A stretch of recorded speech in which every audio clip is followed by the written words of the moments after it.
Welcome to another edition of the Top Fuel Insider. Today, if you'll notice, it looks a little different, a little spiffier. We've kind of cranked up the production values, and we had to get rid of the spaceship curtain I normally use. And we're actually in a proper studio. And the reason being is we are here to talk about something that has much finer production values than anything I'm used to. And that's this book, The Last Drag Strip. It's a coffee table book by award-winning photographer Ted Soke. And it is a series of photographs that depict the sort of nostalgia or heritage series drag racing in Bakersfield. Now, Bakersfield is really where nitro drag racing flourished in the early 1960s when there was a fuel ban amongst most of the NHRA drag strips. So this track has a sort of core heritage, and a lot of the vehicles basically look pretty similar to what they were running in 1962, as evidenced by the Magic car here on the cover. So in this edition of the Top Fuel Insider, we're going to be discussing the book with the photographer Ted Soke and discuss his motivation and his inspiration, why he felt compelled to document this scene.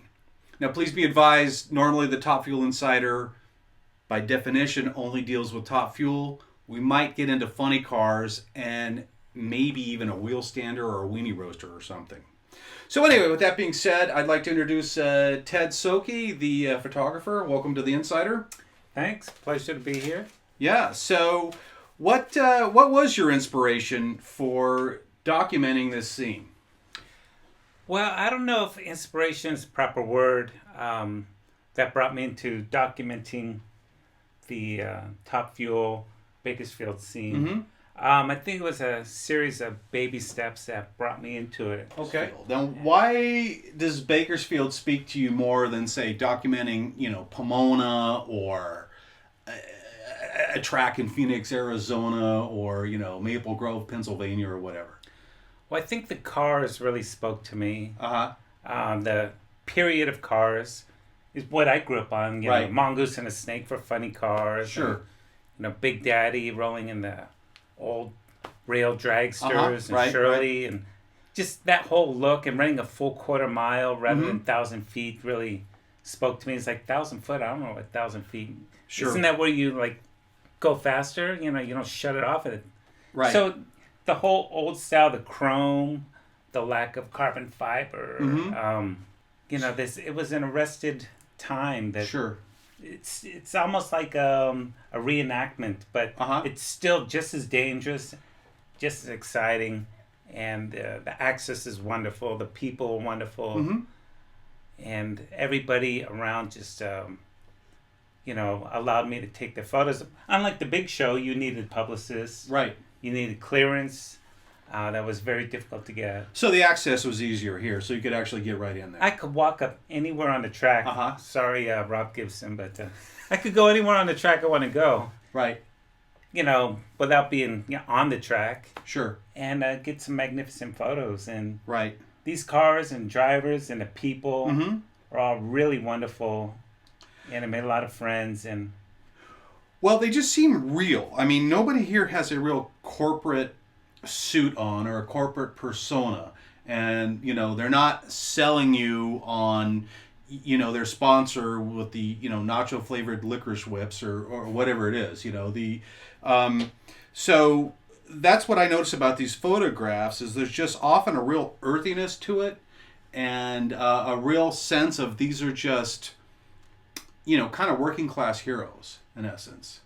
They are. Yeah. And some of these pictures are of working class zeros too, but I won't get into that. But you talk about the sponsors. These sponsors are actually cool. I mean, right.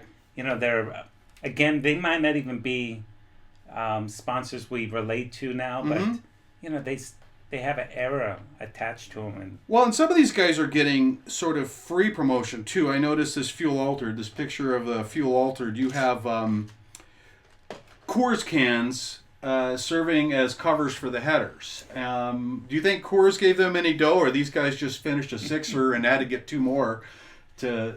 Well, that's once again that's what drew me to covering these guys is that things like this happen where in the big show it's like don't do that Right. and it would never It's happen. not allowed. Right. It's just it feels like I'm back in time and in a good way.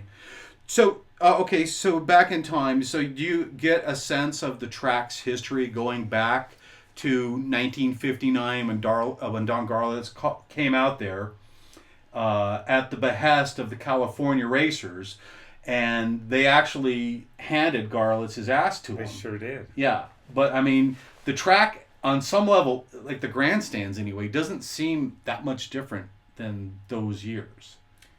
Definitely. I mean, you see even the smokers are there in their hot rods. Right. They're wearing their jackets and Well, the smokers and the car club, the right? car club, right? Yeah. So is like a certain I don't know. Like the first time I went to Indianapolis Motor Speedway, and I walked through the gates, and I'm like, wow! And you could just feel the history, and you could kind of walk around and go, okay, that's where Billy Vukovich bid it in 1955 or whatever. Do you have that? Do you have that kind of feeling when you go into this track, when you go through the gates? You do, and you get the feeling that those moments are still going to happen. Right. Like that, it's just not related in the past, but Mindy Fry's gonna, break her record. Sure. That's gonna be a big day, and people are gonna talk about it. As fast as she went, and in the real world, maybe that's just a little blip, but there it's like a huge event. Well, you capture it, and it's pretty wonderful. In the interest of full disclosure, I will say that this is actually Mindy Fry's copy of The Last Drag Strip. As what Amazon would call a verified purchase, a verified customer. So, okay, with that being said, your history or your career as a photographer, you're often in stuff that's a really gnarly situation. I've seen some of your work, and whether it's, say, the LA riots, or it's Katrina, or it's wildfires in the San Gabriel Mountains. All of these things have the commonality seems to be a certain violence, whether it's nature or demonstrations, civil unrest, what have you. Is there a similar violence in this that maybe attracts you to? Oddly, no. I find the drag racing calming. I see. I don't find myself like in fear of my life. Although maybe I should be, but I don't feel like somebody's gonna stab me or I'm gonna catch on fire. Yeah. Well, with that being said, though, the machinery is so remarkably violent and unpredictable, and some of these shots allude to something that could possibly go wrong. Yeah, and once again, that probably isn't my focus. With this book, a lot of drag racers will set up cameras to capture the car blowing up, right, or a catastrophe. Sure. And those are great shots. I love seeing them. Right. And they actually make all the magazines. Mm-hmm. And I think this is more of a tribute than like the opportunity of catching a moment going wrong, or a car blow. Although if it happens in front of me, I'm going to push the shutter. Now that you've got this book out there, I have to ask, is this a limited edition type thing? It's a very limited edition. I see. It's more of I look at it as an art project more than a book. Mm-hmm. Where a book is published in lots of 3,000 to 5,000. This will only be made in 100. Wow.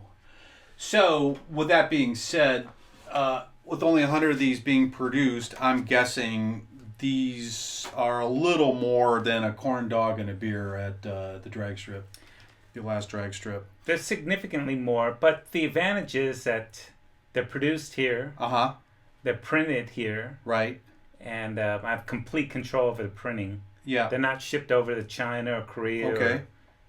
They're printed on a book press. Mm-hmm. So this is an actual book, and as you had it laid out, you can see that there's no crease in the middle. Every page folds flat. Right. It's super high quality. Well, if you relate to the history of the sport and you understand who these people are and what they are and how they were captured, everybody from Jeep Hampshire in the Magic car to Adam Sorokin in the Champion Speed Shop car to some of the fuel altered guys. Jerry the King Ruth. I mean, not everybody knows who that is, but I mean, at one time, he was the guy.